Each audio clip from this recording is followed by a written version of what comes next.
بسم اللہ الرحمن الرحیم۔ السلام علیکم and welcome to my channel smart talk with Hani. اس بار امید کے ساتھ آپ سب لوگ بالکل خیر خیریت سے ہوں گے، خوش باش ہوں گے۔ ایک نئی ویڈیو کے ساتھ ہانی حاضر ہے۔ اگر ویڈیو پسند آئے تو لائک ضرور کیجیے گا، ویڈیو کے انتہا لازمی دیکھیے گا، ویڈیو بہت انفارمیٹیو ہے۔ اللہ تعالیٰ کے بزرگ برگزیدہ بندے جو اپنی تمام تر زندگی اللہ تعالیٰ کی بندگی اور اس کی عبادت میں وقف کر دیتے ہیں، اللہ تعالیٰ نے جب چاہے اپنی خصوصی عنایت سے ولی، ابدال، کتب، غوث جیسے اعلیٰ درجات عطا فرما دیتے ہیں۔ انہی میں سے ایک ولی کا ذکر آج ہم کرنے والے ہیں۔ آج سے تقریباً 850 سال پہلے ایک مشہور و معروف صوفی بکمال بزرگ حضرت نعمت اللہ شاہ ولی گزرے ہیں، جن کے ہزاروں فارسی اشعار پر مشتمل دیوان کے علاوہ ایک قصیدہ جو بہت مشہور ہوا اور اس کی حرف بحرف ساری پیشن گوئیاں سچ ثابت ہوتی آئی ہیں۔ انہوں نے اس قصیدے میں جتنا کچھ بھی کہا ہے وہ سب کچھ حرف بحرف سچ ثابت ہوتا آیا ہے، اور آج ہم اسی کے اوپر ہی بات کریں گے۔ اپنے اس قصیدے میں انہوں نے دنیا میں رونما ہونے والے چھوٹے بڑے حادثات، واقعات کو پیشن گوئی کی تھی۔ بالخصوص انہوں نے اپنے اس قصیدے میں بر اعظم پاک و ہند کے بارے میں جتنی پیشن گوئیاں کی تھیں ان میں سے بہت ساری ماضی میں سچ ثابت ہو چکی ہیں، جن میں سے انہوں نے بہت سارے حکمران، جن میں سب سے پہلے امیر تیمور، جن کی پیدائش سے پہلے تقریباً 200 سال پہلے پیشن گوئی کی تھی، اور اس کے بعد لودھی خاندان کے سکندر لودھی اور ابراہیم لودھی کا نام، پھر آنے والے مغلیہ خاندانوں میں بادشاہوں کے نام، بابر، ہمایوں، شیر شاہ افغان، اکبر، جہانگیر اور شہنشاہ جیسے بادشاہوں کے نام، ان کے دور، ان کے ادوار میں ہونے والی تمام تر واقعات کا ذکر کرتے ہوئے انہوں نے اپنے اس قصیدے میں اس طرح کی اور بہت ساری پیشن گوئیاں کی تھیں۔ اور اس کے بعد ترتیب بار ذکر کرتے ہوئے انگریزوں کا ہند میں آنا، مغلیہ خاندان کے تقریباً سبھی خاندان کے سبھی حکمرانوں کی مدتیں بیان کی تھیں۔ صرف ہندوستان ہی نہیں بلکہ نعمت اللہ شاہ ولی نے تمام حجابات کے پردے اٹھاتے ہوئے کرۂ ارض پر تا قیامت نمودار ہونے والے کم و بیش بڑے بڑے تمام واقعات اور حوادث کا ذکر اپنے اس قصیدہ میں کیا تھا، جن میں سے بہت سارے ماضی میں رونما ہو چکے ہیں اور بہت ساروں کا انتظار اب بھی دنیا کو ہے۔ فارسی کے ان اشعار کے کچھ ترجمے بھی کیے گئے ہیں۔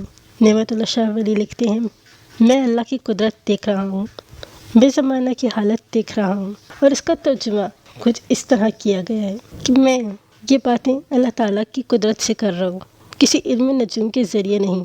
حضرت نعمت اللہ شاہ ولی لکھتے ہیں کہ میں سچ کہتا ہوں کہ ایک بادشاہ دنیا میں پیدا ہوگا، اس کا نام تیمور ہوگا، اور پھر تیمور شاہ 1398 میں ہندوستان کے بادشاہ محمد تغلق کو شکست دے کر ہندوستان پہ قبضہ کر لیا تھا۔ جب سکندر لودھی سے ابراہیم لودھی تک کی نوبت پہنچ جائے گی تو اس بات کو یقین سے سمجھ کر اس کی حکومت میں تقریباً فتنہ پیدا ہوگا۔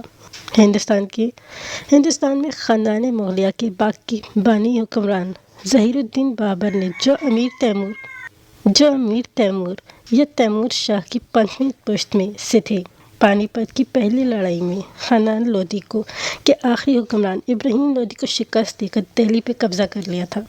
بابر کے متعلق نعمت اللہ شاہ ولی بابر کے اقتدار میں آنے سے تقریباً 350 سال پہلے اپنے اشعار میں پیش گوئی کر چکے تھے۔ اس کے بعد ملک میں کابل کا بادشاہ بابر دہلی پر ہندوستان میں حکومت کرے گا۔ بابر کے بیٹے ہمایوں اور اس دوران میں ایک افغان کے ظاہر ہونے کے بارے میں بھی لکھتے ہیں۔ پھر ہمایوں بادشاہ کو حادثہ پیش آ جائے گا کیونکہ شیر شاہ سوری نام کا ایک شخص دنیا میں ظاہر ہوگا۔ تاریخ ہند بتاتی ہے کہ شیر خان سے شکست کے کھانے کے بعد ہمایوں نے نظام سکہ کے ذریعے دریائے گنگا پار کر کے جان بچائی تھی اور ایران کے بادشاہ کے پاس پناہ لی تھی، جس نے اس کی بڑی قدر و منزلت کی۔ اور چند سال بعد جب شیر شاہ سوری چل بسا تو ہمایوں نے شاہ ایران سے مدد سے 1000 میں دوبارہ ہندوستان پہ قبضہ کر لیا۔ ایسے ہی سارے بادشاہوں کا ذکر کرتے ہوئے ترتیب بار بابر بادشاہ کے بعد انہوں نے لکھا کہ ایک فقیر چند سالوں بعد پیدا ہوگا، اس کا نام نانک ہوگا اور لوگ اس کی طرف رجوع کریں گے۔ ملک پنجاب کے درمیانی حصے میں ایک بڑی شہرت ہوگی، اس کی سکھ قوم اس کی مرید ہوگی اور وہ ان کے پیروکار نظر آتے رہیں گے۔ گرو نانک 1441 میں پیدا ہوئے